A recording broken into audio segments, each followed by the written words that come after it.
What it do, YouTube, man? It's your boy LT back with another reaction, and today we got how the Showtime Lakers dominated the 80s. Now, the 80s was a very good year for the Lakers when they had the big three: Magic, James Worthy, and Kareem Abdul-Jabbar.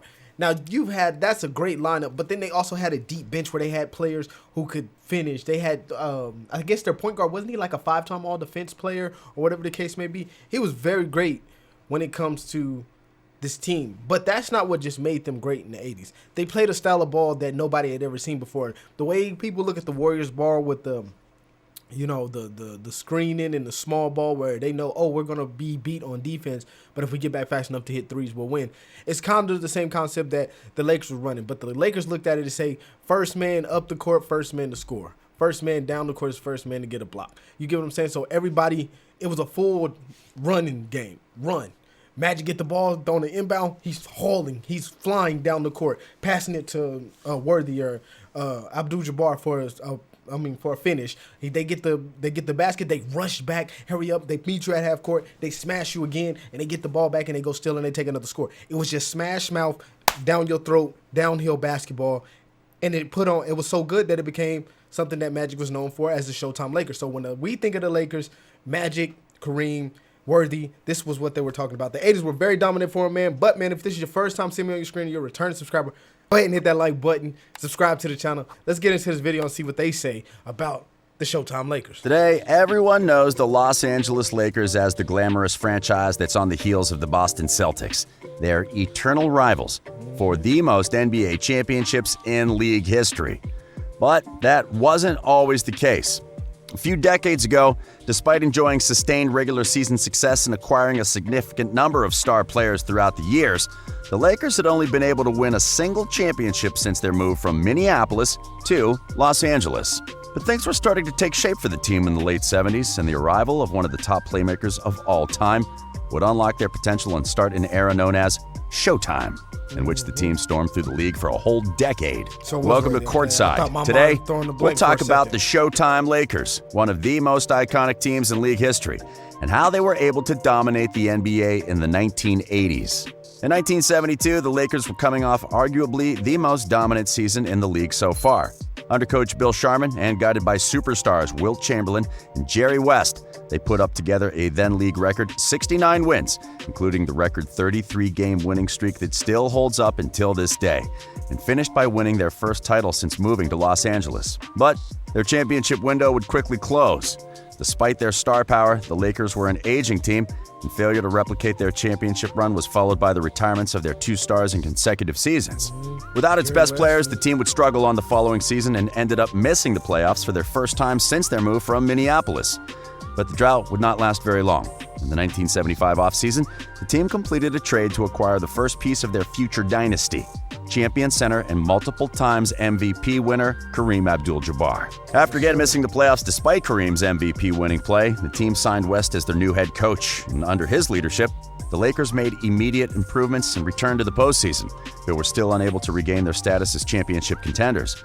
But then, the 1979 draft arrived. Having acquired the first overall pick from the New Orleans Jazz with the trade, LA selected college sensation and NCAA champion, point guard Earvin Magic Johnson, to start a new era for the franchise. Behind Magic's passing and new owner Jerry Buss's urgency to make the Lakers play as entertaining as possible, the team developed a fast-paced offense that relied on fast break sequences that usually finished with Johnson making a no-look pass to an open teammate for a spectacular play.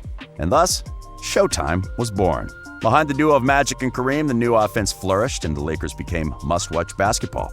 The team finished the season with 60 wins and reached the NBA Finals, where they were matched against the Philadelphia 76ers. The series went to 6 games, and with Abdul-Jabbar sidelined because of an injury, Magic started at center and willed the Lakers to a Game 6 victory with 42 points, 15 rebounds, and 7 assists. Johnson, already an all-star, won a title on his first. I still think about that. Like, he played center and still ended up taking them to Game 6 and winning, bro. Like, he's a point guard. Like, how y'all let him do that? Season and became the first rookie to be named Finals MVP. In the following season, with Magic's prolonged absence because of an injury, the Lakers were upset by the Houston Rockets in the first round. But earlier in the next season, after a disappointing start, Pat Riley was named as the new head coach and the team would quickly regain its form. Los Angeles returned to the finals in 1982 and again defeated the Sixers in 6 games, finishing the playoff with a 12-2 record and earning their second title of the decade. In that year's draft, they selected James Worthy for the first overall selection to help keep them contending for years. And in the next 2 seasons, the team kept its dominance on the league, but was defeated in the finals each year.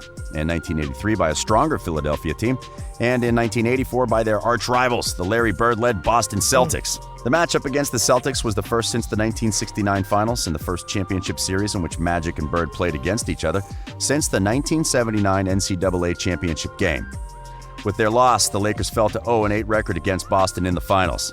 The Johnson-Bird rivalry was one of the most entertaining matchups in basketball, and being highlighted by their team's rivalry, it helped the league and the game grow in popularity around the world.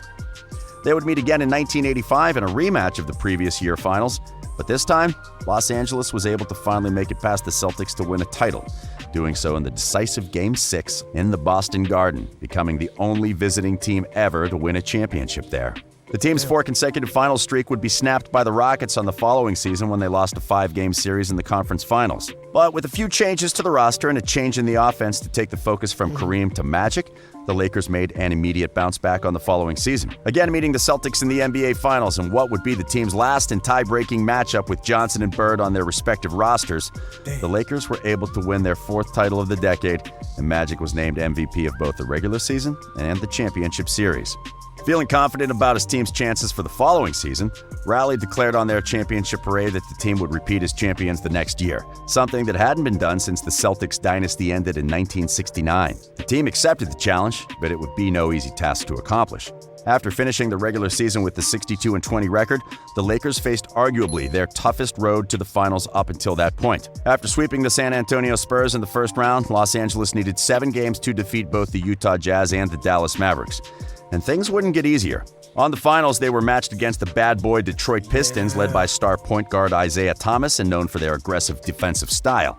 But behind Worthy's stellar play and his first and only career triple-double, they were able to win the series in a hard-fought Game 7 for their 5th NBA championship of the 80s. In the next season, they kept on their strong play, finishing with 57 wins and were looking to three-peat. The Lakers were able to sweep through the Western Conference with a perfect record, but on their 8th finals appearance, luck wouldn't be by their side. Shortly before the start of Game 1, Lakers starting guard Byron Scott suffered a severe injury and was forced to miss the series. Johnson would also miss part of the series after suffering an injury in the second half of Game 2.